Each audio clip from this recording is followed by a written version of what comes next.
શાંતિ 6/3/2024 આજના મીઠા બાબાના મધુર મહાવાક્ય.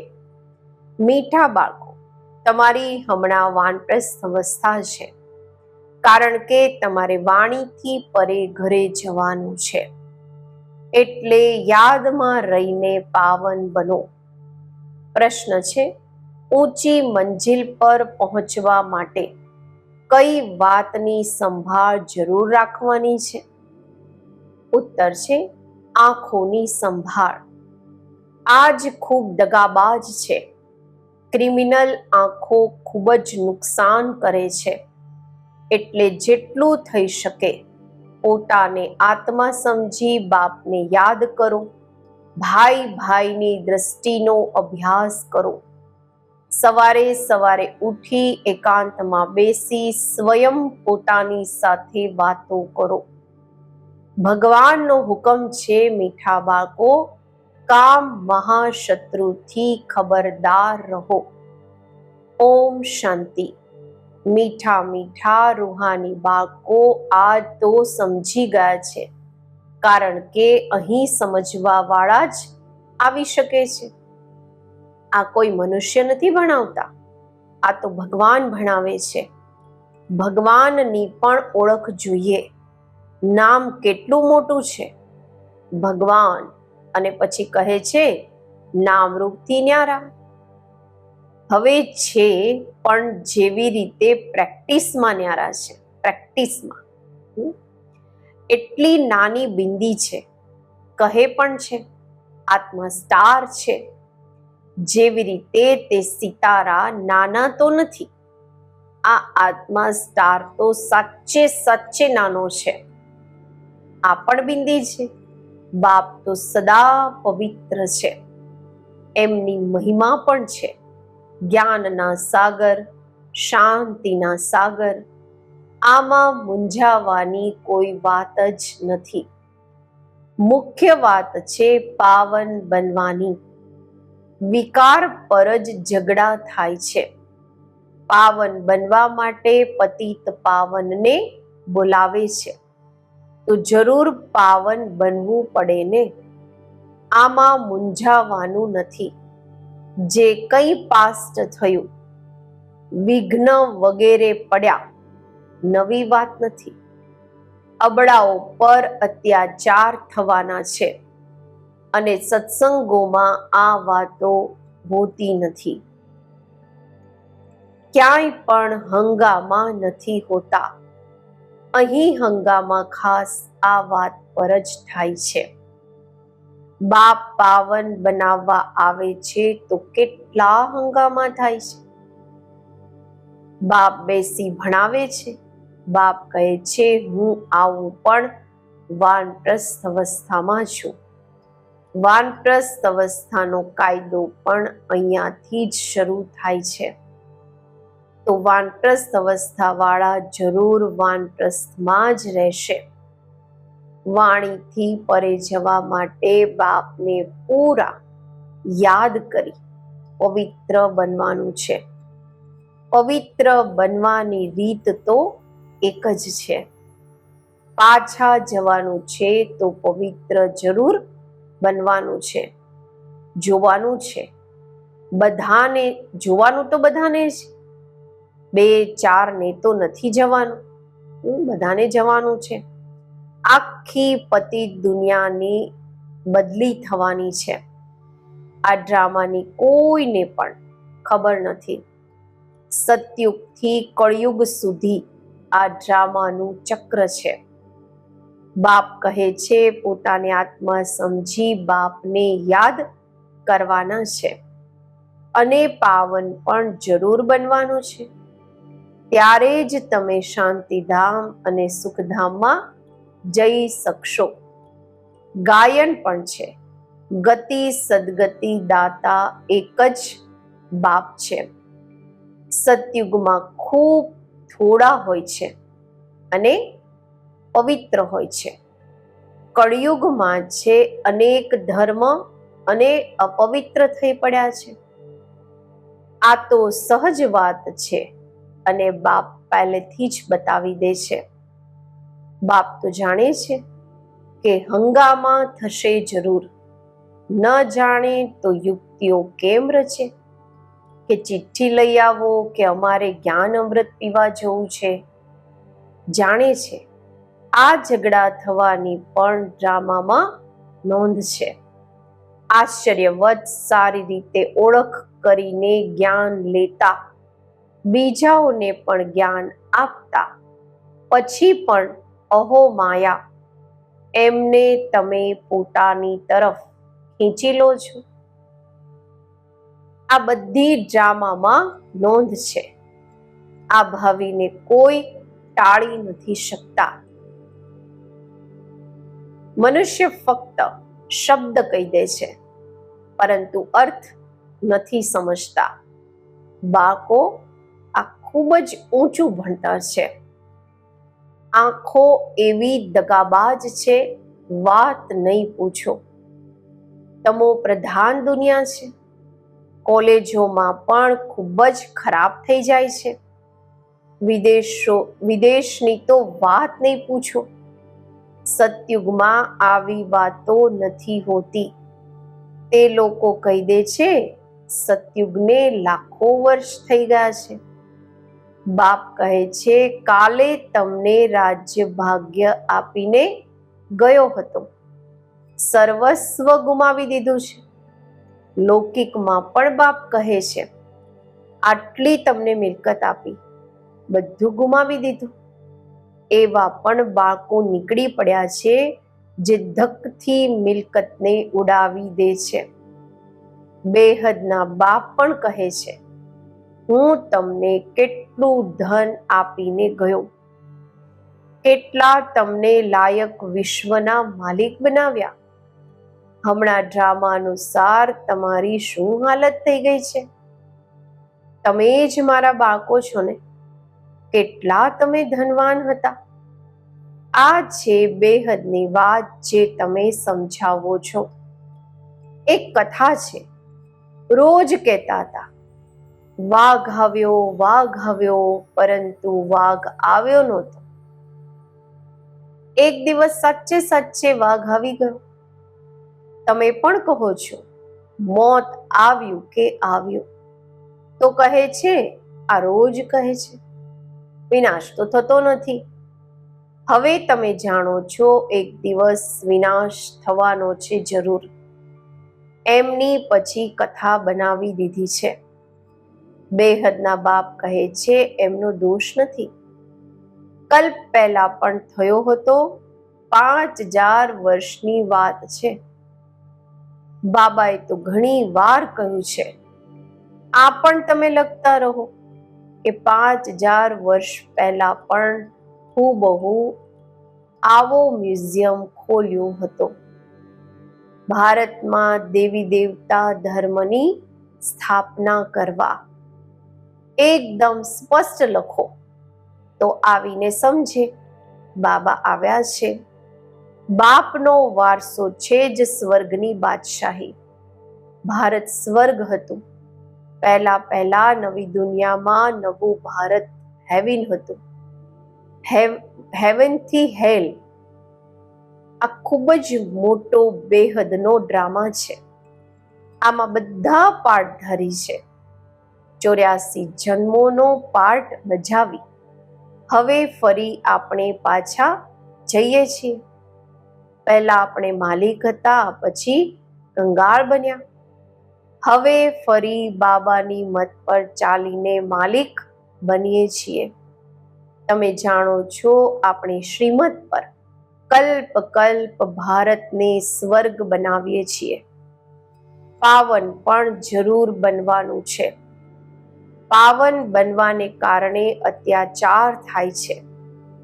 બાબા બાળકોને સમજાવે તો ઘણું છે, પછી બહાર જવાથી બેસમજ બની જાય છે. આશ્ચર્યવત સુનંતી કથંતી જ્ઞાન દેવંતી અહો મમ્માયા એવા ને એવા જ બની જાય છે. વધારે જ ખરાબ. કામ વિકારમાં ફસાયા અને પડ્યા. શિવ બાબા આ ભારતને શિવાલય બનાવે છે. તો બાળકોએ પણ પુરુષાર્થ કરવો જોઈએ. આ બેહદના બાબા ખૂબ જ મીઠા બાબા છે. જો બધાને ખબર પડી જાય તો અનેકાનેક આવી જાય. ભણતર ચાલી ન શકે. ભણતરમાં તો એકાંત જોઈએ. સવારે કેટલી શાંતિ હોય છે. આપણે પોતાની આત્મા સમજી બાપને યાદ કરીએ છીએ. યાદ સિવાય વિકર્મ વિનાશ કેવી રીતે થશે? આ જ ફિકર લાગેલી છે. હમણાં પતિત કંગાળ બની ગયા છીએ, પછી પાવન સિરતાજ કેવી રીતે બનીએ? બાપ તો બિલકુલ સહજ વાત સમજાવે છે. હંગામા તો થશે, ડરવાની કોઈ વાત નથી. બાપ તો બિલકુલ સાધારણ છે. ડ્રેસ વગેરે બધું તે જ છે. કંઈ પણ અંતર નથી. સંન્યાસી તો પણ ઘર બહાર છોડી ગેરું કફની પહેરી લે છે. એમનો તો તે જ પહેરવેશ છે. ફક્ત બાપે પ્રવેશ કર્યો, બીજો કોઈ ફરક નથી બ્રહ્મા બાબાનો. જેવી રીતે બાપ બાળકોને પ્રેમથી સંભાળતા પાલન પોષણ કરે છે, તેવી રીતે આ પણ કરે છે. બ્રહ્મા બાબા પણ કરે છે. કોઈ અહંકારની વાત નથી. બિલકુલ સાધારણ ચાલે છે. બાકી રહેવા માટે મકાન તો બનાવવું પડે, તે પણ સાધારણ. તમને તો બેહદના બાપ ભણાવે છે. બાપ તો ચુંબક છે. ઓછું છે શું? બાળકો પવિત્ર બને છે તો ઘણું જ સુખ મળે છે. તે તો કહી દે છે કોઈ શક્તિ છે, પરંતુ શક્તિ કોને કહેવાય છે તે પણ સમજતા નથી. સર્વશક્તિમાન બાપ છે. તે બધાને એવા બનાવે છે, પરંતુ બધા એક જેવા તો બની ન શકે. પછી તો ફીચર્સ પણ એક જેવા થઈ જાય, પદ પણ એક થઈ જાય. આ તો ડ્રામા બનેલો છે. 84 જન્મોમાં તમારા તે જ ફીચર્સ મળે છે જે કલ્પ પહેલા મળ્યા હતા. તે જ ફીચર્સ મળતા રહેશે. એમાં ફર્ક નથી થઈ શકતો. એટલી સમજવાની અને ધારણ કરવાની વાતો છે. વિનાશ તો જરૂર થવાનો છે. વિશ્વમાં શાંતિ હમણાં તો થઈ નથી શકતી. પરસ્પર લડતા રહે છે. મોત તો માથા ઉપર ઊભું છે. ડ્રામા અનુસાર એક આદિ સનાતન દેવી દેવતા ધર્મની સ્થાપના, બાકી ધર્મનો વિનાશ થવાનો છે. ઓટોમેટિક બોમ્બ્સ પણ બનાવતા રહે છે. નેચરલ કેલેમિટીઝ પણ થશે. મોટા મોટા પથ્થર પડશે, જે બધા મકાન વગેરે તૂટી પડશે. કેટલું પણ મજબૂત મકાન બનાવો, ફાઉન્ડેશન પાકું બનાવો, પરંતુ રહેવાનું તો કંઈ પણ નથી. તેઓ સમજે છે અર્થક્વેકમાં પણ પડી ન શકે, પરંતુ કહે છે કેટલું પણ કરો, 100 માળ બનાવો, પરંતુ વિનાશ થવાનો છે જરૂર. આ કંઈ પણ રહેશે નહીં. તમે બાળકો અહીં આવ્યા છો સ્વર્ગનો વારસો મેળવવા. વિદેશમાં જુઓ શું લાગ્યું છે. સોનાની બધી વસ્તુઓ હશે. ત્યાં તો બીજો ત્રીજો માળ બનાવવાની જરૂરત નથી. જમીન પર પણ ખર્ચો નથી લાગતો. સર્વસ્વ મોજૂદ રહે છે. તો બાળકોએ ખૂબ જ પુરુષાર્થ કરવો જોઈએ.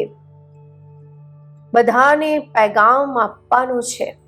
સારા સારા પંડા બની બાળકો આવે છે રિફ્રેશ થવા માટે.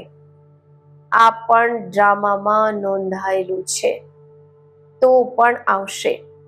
આટલા બધા આવ્યા છે, ખબર નહીં આ બધાને ફરી જોઈશ કે નહીં, આ બધા ટકશે કે નહીં. આવ્યા તો અનેકાનેક, પછી આશ્ચર્યવત ભાગંતી થઈ ગયા.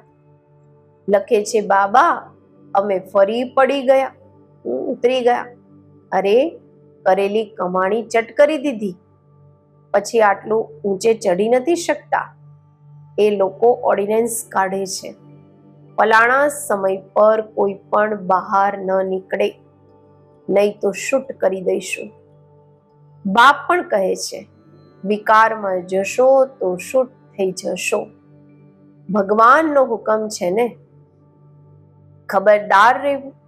આજકાલ ગેસ વગેરેની એવી વસ્તુ નીકળી છે જે મનુષ્ય બેઠા બેઠા ફટથી ખલાસ થઈ જાય.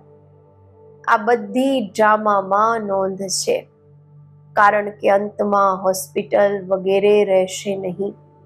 જટ આત્મા એક શરીર છોડી બીજું લે છે. દુઃખ ક્લેશ વગેરે બધું છૂટી જાય છે.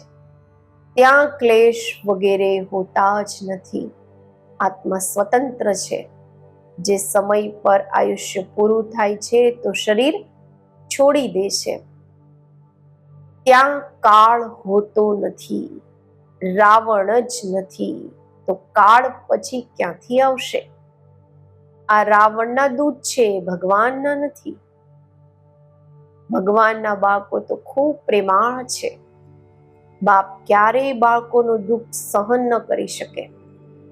ડ્રામાનુસાર કલ્પના 3 ભાગ તમે સુખ પામો છો. બાપ જે આટલું સુખ આપે છે તો એમની શ્રીમત પર ચાલવું જોઈએ. આ અંતિમ જન્મ છે. બાપ કહે છે ગ્રહસ્થ વ્યવહારમાં રહી અંતિમ જન્મમાં પવિત્ર બનવાનું છે. બાપની યાદથી જ વિકર્મ વિનાશ થશે. જન્મ જન્માંતરના પાપ માથા પર છે. તમો પ્રધાનથી સતો પ્રધાન જરૂર બનવાનું છે. બાપ છે સર્વશક્તિમાન ઓથોરિટી. જે પણ શાસ્ત્ર વગેરે ભણે છે એમને ઓથોરિટી કહે છે. હવે બાપ કહે છે બધાની ઓથોરિટી હું છું.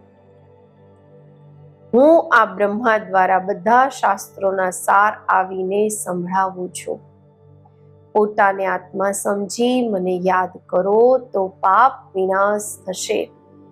બાકી પાણીમાં સ્નાન કરવાથી પાવન કેવી રીતે થશે? ક્યાંય ચુલ્લું પાણી, થોડું પાણી હશે તો એમને પણ તીરથ સમજી તુરંત સ્નાન કરશે. આને કહેવાય છે તમો પ્રધાન નિશ્ચય. આ તમારો છે સતો પ્રધાન નિશ્ચય. બાપ સમજાવે છે આમાં ડરવાની વાત જ નથી. અચ્છા, મીઠા મીઠા સિકિલધા બાળકો પ્રતિ માત પિતા બાપ દાદાના યાદ પ્યાર અને ગુડ મોર્નિંગ. રૂહાની બાપના રૂહાની બાળકોને નમસ્તે. આપણે રૂહાની બાળકોના રૂહાની બાપને નમસ્તે. ધારણા માટે મુખ્ય સાર. પહેલું છે ભગવાને જે પવિત્ર બનવાનો હુકમ આપ્યો છે એની ક્યારેય પણ અવજ્ઞા નથી કરવાની. ખૂબ ખૂબ ખબરદાર રહેવાનું છે. બાપ દાદા બંનેની પાલનાનું રિટર્ન પવિત્ર બનીને દેખાડવાનું છે. બીજું, ડ્રામાની ભાવિ અટલ બનેલી છે. એને જાણીને સદા નિશ્ચિંત રહેવાનું છે. વિનાશ પહેલા બધાને બાપનો પૈગામ પહોંચાડવાનો છે. આજનું વરદાન. જ્ઞાન અમૃતથી તરસ્યા આત્માઓની તરસ બુઝાવીને તૃપ્ત કરવા વાળા મહાન પુણ્ય આત્મા ભવ. કોઈ તરસ્યાની તરસ બુઝાવવી આ મહાન પુણ્ય છે. જેવી રીતે પાણી ન મળે તો તરસથી તડપે છે, એવી રીતે જ્ઞાન અમૃત ન મળવાથી આત્માઓ દુઃખ અશાંતિમાં તડપી રહ્યા છે.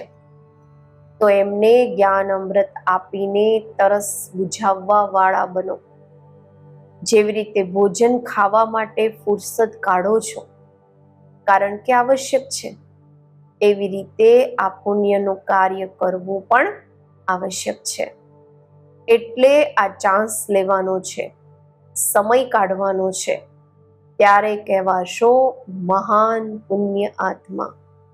સ્લોગન છે, વિતેલાને બિંદી લગાવીને હિંમતથી આગળ વધો તો બાપની મદદ મળતી રહેશે.